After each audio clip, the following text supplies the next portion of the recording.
In today's episode, we're speaking once again to the amazing Sarah VanHoose. Sarah is a small business and a finance coach. She's helping entrepreneurs increase intentionality with their time, talent, and money to thrive in a life they so-called to lead.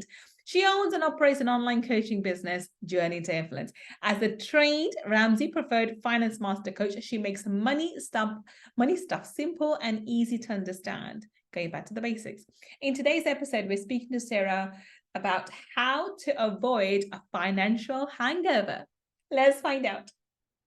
And remember, if you want to upgrade your money mindset, then click on the link at www.millionairefoundations.com and watch my free training.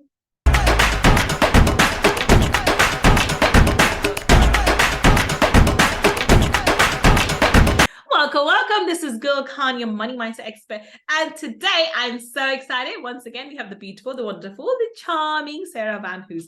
Welcome, Sarah. Thank you, Gull. Thank you so much for joining us, Sarah. Sarah, everyone's heard your intro once again, and they know how fabulous you are. But please, in your own words, tell everybody what it is that you do. Yeah. I help people get clear and be intentional with their time, their money, and their talent. My favorite one is really focusing on their money so they can have more options and really live the life that they're called to lead. Wonderful. And so today's topic we're talking about is actually very perfect for this time of the year, which is how to avoid a holiday financial hangover. So a lot of people have I don't drink, but a lot of people do drink a lot during the holidays and they have hangovers, but they also spend a lot of money, and so they have financial hangovers. So get us started. How do we avoid this? How do we budget for it? How do we plan for this? Yes. Holiday hangovers are a real thing, like you said, right? They come in a variety of different ways. And what I see so often is, people, the new year rolls over into January, we're making new resolutions, right? And then we see our, credit card statement and we see just what the damage was done, right? Over the holidays, or how much you spent. And it's not just on gift giving, right? The holidays in general, really, from November through December, there's lots of extra parties. There's lots of different meals out. There's a lot of different events and things that will end up costing a little bit more money.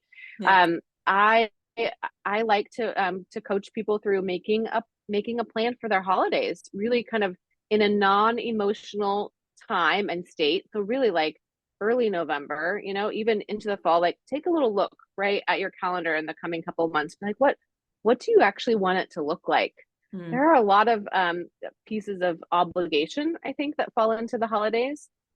And I've found that as I mature, I am much more willing to say no, or not right now, or not this year, in order to keep the sanity, right? The peace, and some of that financial contentment also, like within my schedule, my calendar, and my finances. So really kind of taking a look at, like, do I really want to go to all the parties this year? I don't know. Like, maybe I'm just going to pick one. Looking ahead and seeing how you really want to spend your time and your money ultimately, right? Where you're going to spend your time sometimes is indicative of how you're going to spend your money as well. So looking ahead and seeing what you want to do. Gift giving is a big part of our holiday expense traditionally, and getting clear on who you want to buy for, kind of take a look in advance and write down the list of people. And again, like, give some grace or flex, like put a couple of extra blank spaces, right, of people that you might have forgotten, right? Give yourself a little list of who you're shopping for, your naughty and your nice list, and then assign a dollar amount. Or maybe you already have a gift in mind that you want to get them. About how much are you going to spend? Really kind of like get clear in advance around what your budget is going to look like. And then start to hold yourself to it. If you spend $50, on grandma, and $150, right, on your niece, add it up, start to make a plan and see if you only spend 40 on grandma and you spend a little bit more, right, on your niece, that's fine, right? Like get close to your overall budget. Don't be so restrictive, right, in the granular, but make sure your overall plan is supportive of what you want to do financially. Okay, so let's break this down in terms of the kind of steps we can give them. Step one would be to actually have a look at your calendar and look at what parties you have invites to, or the ones you normally go to, the kind of money you spend on it. And I think people don't even think about it. So when you mentioned this, it occurred to me that I actually, if I go to parties, I don't really think about the costs involved, but there are that could involve with, buying extra outfits or makeup or a gift that you take to the party because you can't go empty-handed. And the time as well, like if you're catching a cab. I mean, I don't drink, so I don't have issues with that. But a lot of times, especially around Christmas time, you'd be catching a cab, then cab back, because obviously you're drinking, so you're not driving. And so those factors are involved as well. And so if you actually add all those costs up, even if you're going to just a normal party with a gift and just a cab fare, that can add up significantly. And didn't really think about it until you start mentioning, because for the average person it would be a lot of money, because you have to catch a cab. You obviously can't be you either don't drink or you don't drive, one or the other. And people don't really think about those things, because I'm just going to a party. I'm not paying for anything. Yes, you are, because there are hidden costs involved. So step one would be open up your calendar and see, okay, what events you want to go to, and then obviously there are going to be holidays. So if you have families, especially young children, where are you going to take your kids for Christmas, for various events, the Christmas grotto or whatever else. These things it's all fun to do, but they involve costs, and we don't estimate for these things. I mean, I remember, I'm a money person. I remember when my kids were little, they're obviously a lot older now, so, but I don't even celebrate Christmas. We did it for cultural reasons, because obviously it's Christmas time, you do these things, right? And there's costs involved. You go to the mall, you go for shopping, and you just buy them, just drinks and whatever, and make a day out of it. And then they go see the Santa and they sit in the lap and blah blah. That all has costs involved. It may be £5, £10, £20, or dollars for you guys, but those costs add up. Right. Okay? So step one. So if we break this down, step one, be realistic in terms of your past, previous years. What events are you planning on going, and what costs would be involved? Is that right? Yes, right. So your calendar, right? So taking a look at those events, and then gifts, right? Gifts is kind of the obvious ones, right? That we think about and assign some dollar amount to typically. You need to think about decor, right? Do you need a new, angel on top of your tree? Do you need new light strands outside of the house? Do you need it? Right. So there's some decor replacement often. And then, like we said, food and drink, right? Are you hosting something? Are you going to, buy a case of wine so that you can bring a bottle every time that you go to a party? Are you gifting that? So there are some of those like food and drink expenses to be realistic about as well. This is the other thing. Try to really don't put a wishful amount on it. Try to be realistic about what you're actually going to do, but starting to label out what you could spend money on, and then realistically, what does it look like in order to estimate what some of those expenses are. All right, so here's the big question. What if when you go down the list and you realize, oh my God, I'm planning on going into about 5 events over the next between now and Christmas.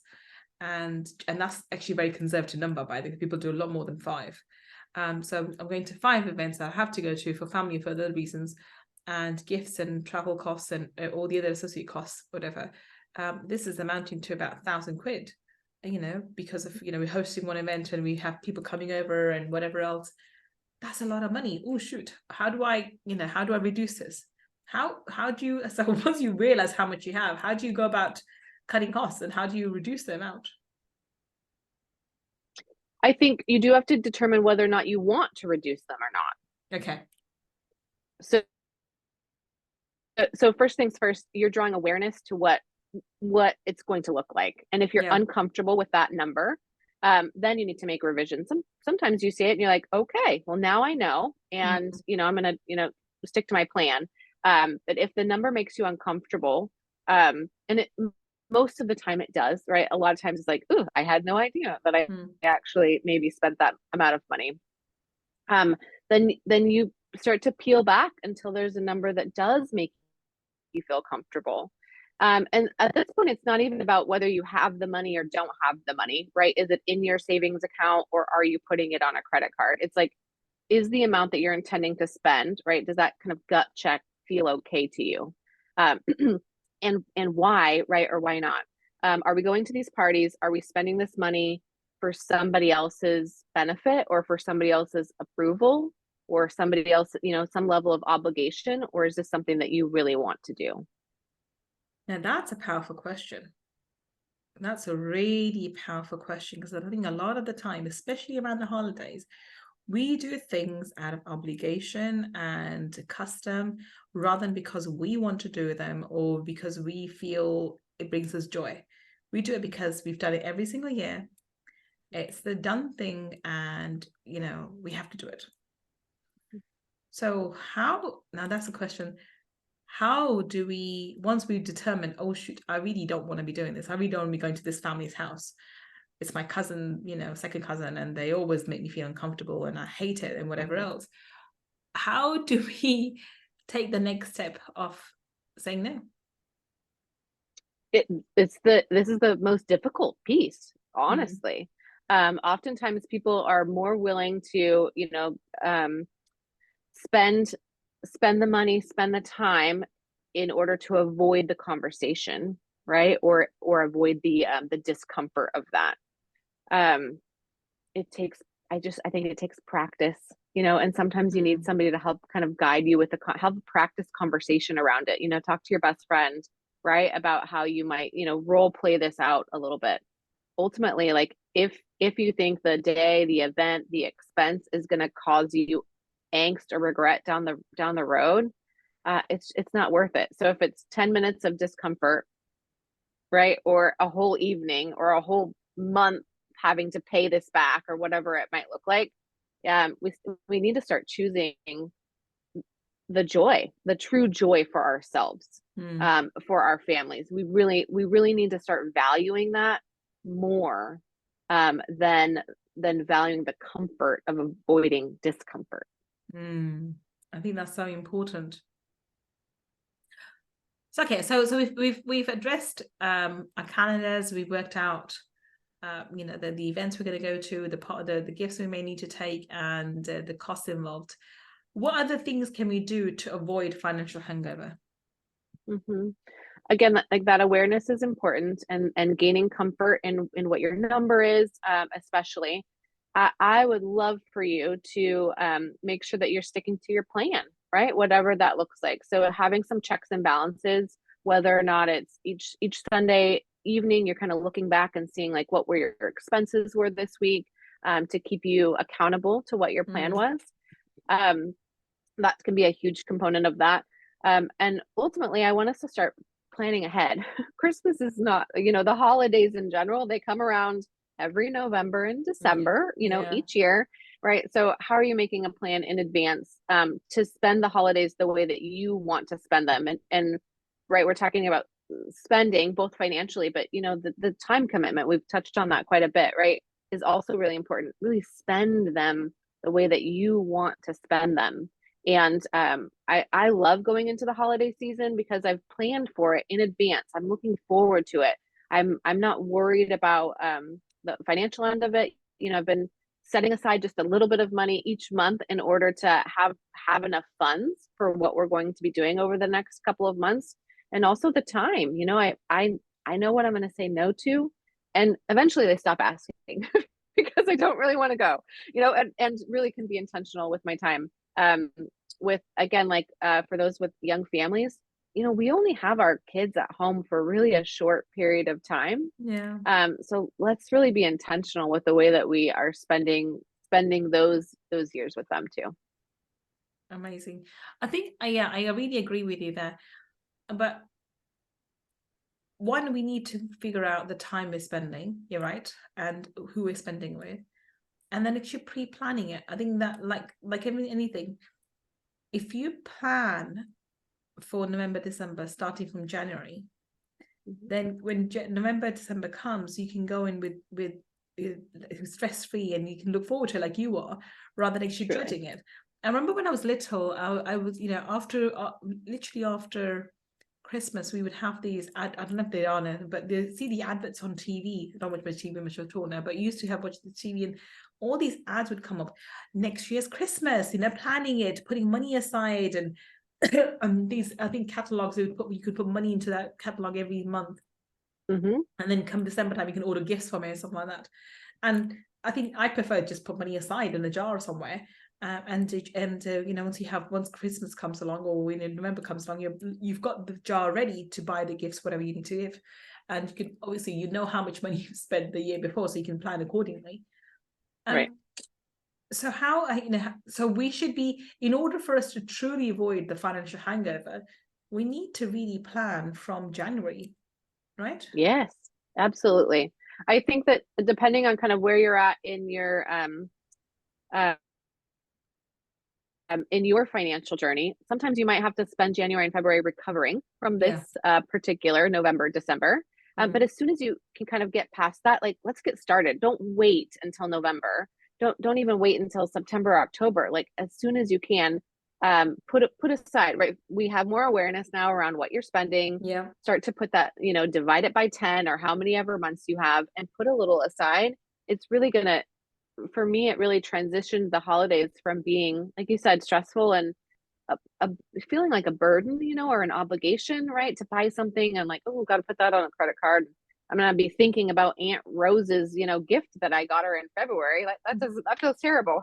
Instead of like intentionally being like, oh, I can't wait to go gift shopping. I can't wait, right, to go to that party. I can't wait to buy a new dress. Yeah. And I was thinking about that, how I planned for, in my business. So I've got multiple businesses, and I know that we're going to be giving out Christmas bonus.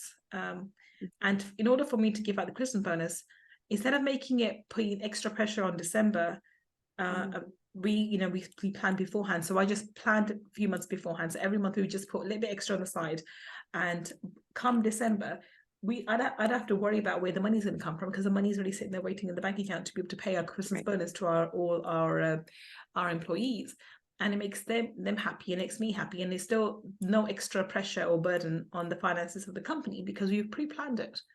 So now exactly what you said, I'm looking forward to giving that bonus, and I know they'll be happy because they didn't get it the previous years. They haven't got bonuses for the previous years. I've only bought this company in recently, so hopefully we'll now be able to get it. So that first year they'll get after a few years they'll get a bonus. But it was planned beforehand, so it's a happy occasion for them and for myself rather than stressing about it. Yes, exactly. What I'm hearing from you from both Friday Beach and today is it's about, in order for us to have a smoother transition from one part of our life to the other, or going from normal time to holidays and so forth, it's just to plan our time and plan our money. And if you have a plan for your money, it's a lot easier. It makes life a lot easier. I remember there's a quote from Robert Babson who says, it's much better to tell your dollars where to go than to ask where you went afterwards. So if you have intention for your money, it's much better than asking, hey, where did you go? You were here one minute, gone the next. And yeah, but far too many of us are just questioning ourselves, like, I had all this money, where did it go? I mean, even recently when I was thinking about it, and sometimes you do over budget, and you have to account for that too. And I think you give yourself, I mean, that's the next maybe part to talk about. Yes, it's all well and good to have a plan, but sometimes unexpected things can happen. You can go slightly over budget. I think put yourself off the hook, forgive yourself for it, and just learn and make sure you have a bit more of contingency money available next year. I'm thinking about my holiday at the moment. We had, and I thought I left a sufficient amount in my budget for the holiday, but the kids fell ill and we had to call the doctors and other things, and then the passes I bought, something went wrong, and I had to buy it, even though I was going to get a refund later. At that time, the outlay was out of my pocket, which meant that I, went, but it's in a certain amount over the budget, and taking money out from my savings rather than actually the budget I had. Instead of being angry with myself, it's just, that's something that you need to understand. That was just for holiday, but generally for even when you're planning, I think when people are really strict about, oh my God, I've gone on my budget, I've done this, and it doesn't work for me. I think if you have a bit, as we talked about in Friday Feature, have a bit of an adaptability, have a bit of a flexibility around this, that you can plan as well as you can, but sometimes you may go over budget. And you can plan it. So how would you ask someone to look at it and think, oh, I'm a failure, I'm messed up because I couldn't stick to the budget? Yeah, you are not the failure, right? Like, your budget just had an error, right? You need a little bit more buffer in your budget. Budgets are just forecasts, right? It's not it doesn't tell you who you are, right? Or how you are as a person. You are not a bad budgeter, right? You just need to continue to revise your plan. That no budget. I don't know anybody that has a perfect budget month. I mean, that just feels a little crazy, So you just need to you keep perfecting it. You keep getting better. You keep creating more awareness around your spending, your patterns, even your triggers, like what triggers you, right? To spend or to save, right? To hoard your money. And you keep learning about yourself. You learn about your habits, and you continue to forecast a better and better plan. Wonderful. Wonderful.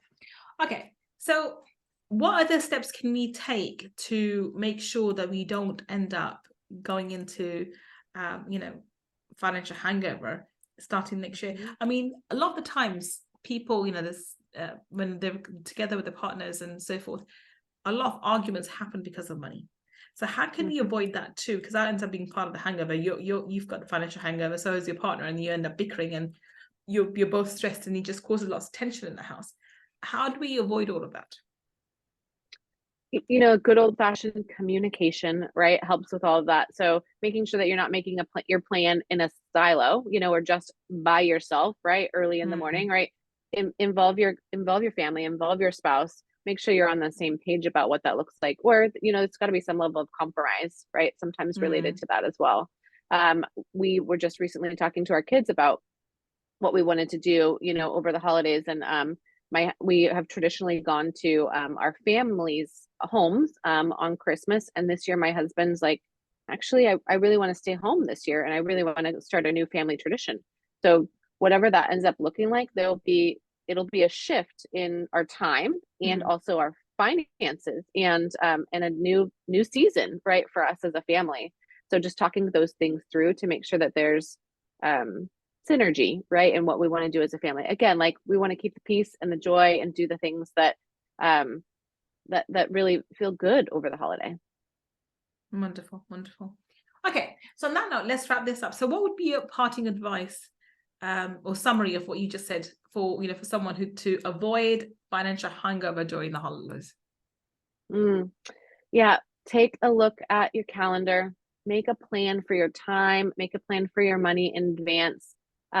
Check in on your plan, right, as you enter and go through the holiday, and practice saying no. If that feels really, really hard for you, I want you just to practice, just say no to one thing. Like, it's not as bad as you think, so just give yourself a challenge to step out of something that you really don't want to do. And I believe that first no will lead you to more joy, and it's going to lead to more no's, which ultimately are more yeses for you. Fabulous, fabulous. So tell Sarah, how can we connect with you? Where can we find you on the internet? Yes, I'd love to see you over on Instagram. I'm at Journey to Influence, or over on my website, myjourneytoinfluence.com. And right now there is a free holiday spending challenge too. So this is happening at the same time. It's a 10-day holiday challenge. So if you want to get serious about making your plan for this year, join me in that free challenge. Wonderful. So if you are listening to us on the podcast, and the links that Sarah just mentioned will be in the show notes, and if you're watching on YouTube, then down below in the description section, we'll have the links for Sarah just mentioned as well. Go check her out, and I think you definitely should join her 10-day challenge to learn and to work out how to spend without having financial hangover in January. Well, thank you so much for joining us today, Sarah. It's been a pleasure talking to you. Thank you, Gull. I loved being here. And thank you for listening to me and Sarah today. I will be back on Money Talkies with another amazing guest, finding out how you and I can build a better life and build a better business. Until the next time, this is Gull signing off. Take care and bye for now.